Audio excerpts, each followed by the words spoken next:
Minasan konnichiwa and welcome to Shogo's podcast. So today, guys, I'd like to talk a little bit about, again, the tourism industry I've been talking about recently.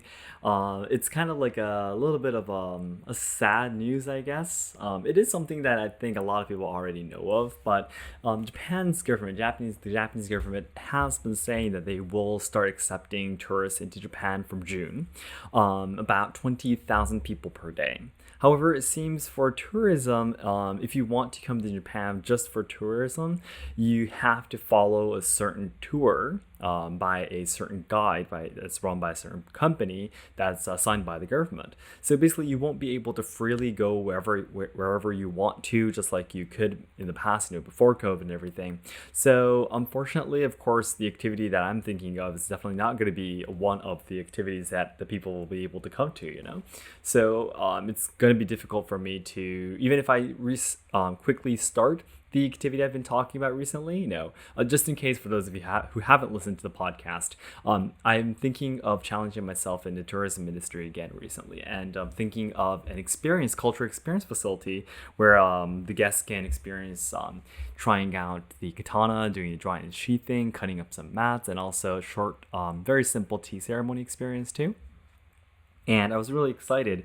Team Last Ask Show actually went to the facility the other day. I made a video on the membership, on my channel membership, of us going to the facility and kind of not demonstrating, but simulating how the activity would be like. But it seems June.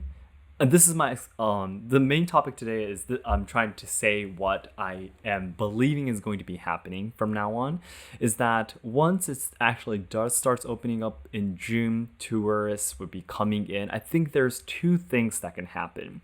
Number one is that there's more people from overseas coming to Japan again, and then they probably will probably be forced to always keep their masks on and such, but the people will be happy and welcoming them. I think the people living in the city I think there'll be more people happy seeing people from overseas coming back into Japan, because everyone's business is dying right now at the moment. So I think they will be happier, from my point of view. So that's one thing that could happen, everyone being very happy and just everything moving positively. The second thing that could happen is the media going crazy again, saying that now because we have accepted people from overseas, the number of positive people of COVID have been growing rapidly, and this was a whole mistake. If the media starts saying that, it could go the bad route too. If that happens, of course, the reason why the government is so careful, the reason why they just don't open the borders and say you guys can tour Japan as much as you like to, go wherever you want to, is because, of course, they don't want to gather too much complaints from the elderly in Japan. And of course, the population of the elderly is really, really big, so you can't completely ignore them, and that's the problem that's going on right now. So I think it'll go either way. One side is people being very happy that people from overseas tourists are coming back into Japan and helping out with the economy, and the media will pick it up that way. Or it could go the other way, the media picking up in the negative way, which I believe there's a 70% chance of happening compared to the first thing that I explained. And they say that, it was a bad decision kind of thing, and people criticize the government for it, and then they might again close up the borders. We'll see how this goes. And the reason why there's a 30% possibility that it doesn't happen is because Japan is definitely being pressured by other countries right now, that it's a little bit too outdated. Its policies of closing its borders and such are completely outdated compared to all the other policies of foreign countries, from Japan, we can see. So because of the pressure from the other countries, Japan and the Japanese government are being forced to open their borders. And I personally believe that's a good thing, right? So that's the reason why I don't think they could completely close their borders again, no matter how much the people are if they possibly get angry, no matter how much they get angry or frustrated. I think they won't be able to completely close the borders again because of the relationship with other countries, So that's the reason why I say it's a 70-30% chance. And I've been saying this for a really long time now, but to be absolutely sure, that Japan will be a country where you be able to travel on your own and choose everything on your own and such is definitely going to be 2023. I've been saying this from last year, by the way, but I bet it's going to be 2023 when I can finally actually seriously think about. I mean, I might be prepared to do the activity, the cultural activity I've been talking about. I might be ready for it,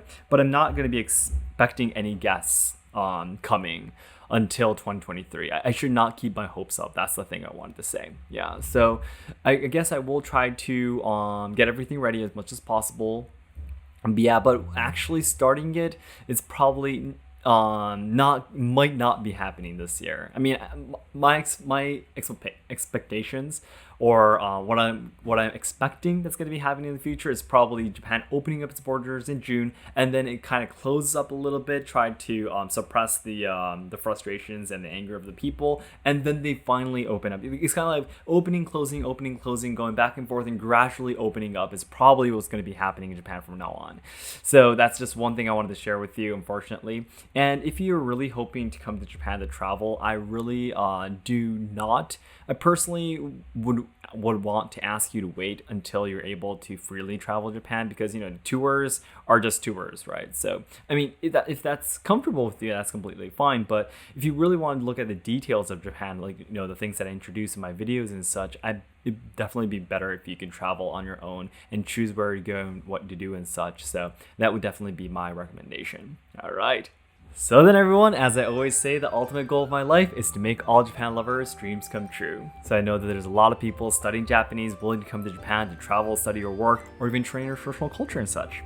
However, I'm very afraid that Japan will not be able to make everyone's dreams come true in the future, because we're facing a lot of social problems, we are losing our traditional culture, and the younger generations who are supposed to be carrying on the good things about Japan are dying because of all the social issues being shoved against them. So I really want to dedicate my life trying to make Japan a better place. I want to try to solve the social problems, I want to preserve and evolve traditional culture, and also help out the younger generations so they can have a brighter future. And to do this, the nearest goal I have is to achieve 2 million subscribers by January 2023 on my main channel, so all your likes and comments will help to boost my videos to new viewers who've never seen my channel before. It'd be great if you can help me out. Thank you so much for always supporting me, guys. And even if the tourism industry and the business doesn't go as smoothly as I expected it to be, we are still working on the business of selling merchandise and such, and that's really getting exciting too. So I hope you can look forward to that as well. All right, so then everyone, thank you so much for listening. I'll talk to you again soon. Bye bye.